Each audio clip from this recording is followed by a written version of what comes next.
Saudara-saudara sekalian, kita patut bersyukur bahwa dalam beberapa dasawarsa ini negara kita terhindar dari konflik bersenjata dengan negara asing.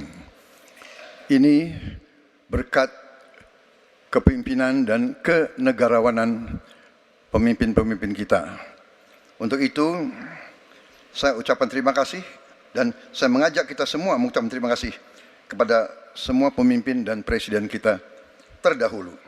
Juga saya bertekad manakala saya menerima mandat dari rakyat untuk tetap menjalankan politik bebas aktif, non-blok, menghormati semua negara, menjadi tetangga baik bagi semua negara di kawasan kita, menjaga jarak yang tidak terlalu jauh tapi juga tidak terlalu dekat dengan semua kekuatan, menjalin kerjasama ekonomi.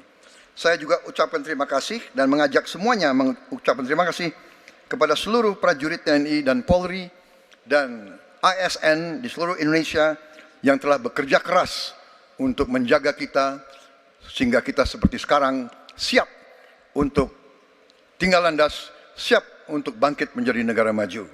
Kita perlu untuk mempertahankan sistem yang sudah baik. Saya akan teruskan TNI dan Polri tetap berada langsung di bawah kendali Presiden untuk mempercepat reaksi dan memperpendek rentang kendali dan rentang komando. Saya juga akan memperbaiki kesejahteraan dan kualitas hidup TNI, Polri, dan ASN secara signifikan. Saya mengajak semua bangsa bersatu, rukun, dengan kerukunan, dengan persatuan, kita akan jadi kuat. Terima kasih. Untuk mengakhiri ini tentu saja saya ingin membacakan kembali data, saya khawatir kita keliru. Kalau dari buku Himpunan RKAKL 2019-2004, anggaran Kementerian Pertahanan 2019 107,158. 2020 127,358, 2021 136,996 triliun. Ada peningkatan.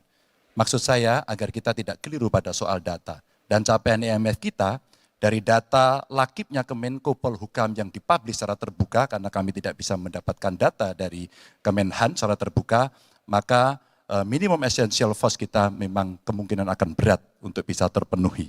Maka Bapak Ibu, dalam konteks politik luar negeri kita, maka otonomi strategis menjadi begitu penting untuk meredefinisi dari politik kita yang bebas aktif.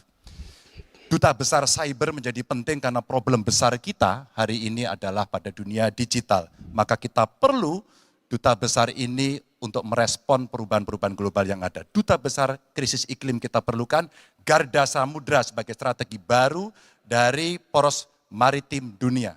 100% pesawat kita mesti siap tempur, alutsista kita mesti siap tempur, dan zero tolerance untuk kecelakaan pada alutsista kita. Kekuatan pertahanan Indonesia di angkatan cyber akan kita tingkatkan, dan anggaran pertahanan hingga 2% dari PDB.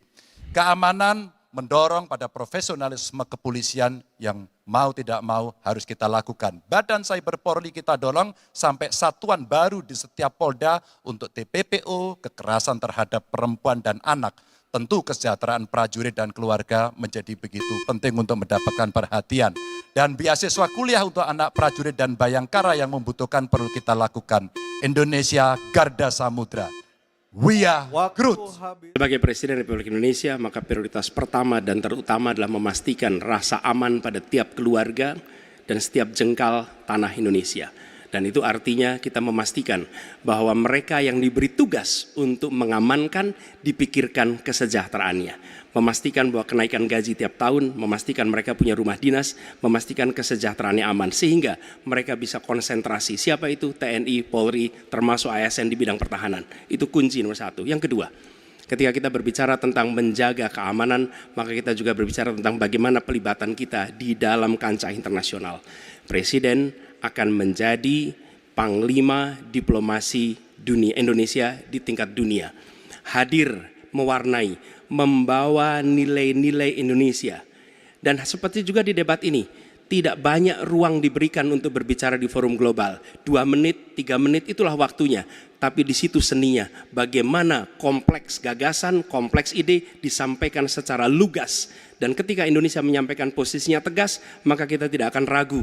Kita memperjuangkan penghapusan penjajahan di muka dunia. Maka Indonesia tidak sungkan untuk mengatakan pada negara manapun, hentikan penjajahan di tanah Palestina. Dan usahakan itu lewat diplomasi ke seluruh tempat. Bukan cuma sekedar statement dari Menteri Luar Negeri, tapi serius menjajaki seluruh kekuatan.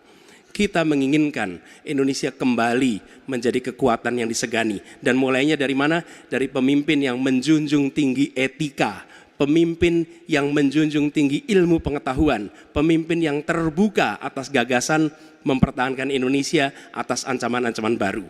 Dan itu artinya kita hadir di berbagai wilayah di dalam pertemuan-pertemuan global membawa aspirasi Indonesia. Kita kirim pesan, we will no longer absence. Indonesia will be presence and Indonesia will color the world. Indonesia absence no more, respected Waktunya forever. habis, Pak Anies. Terima kasih Pak Prabowo.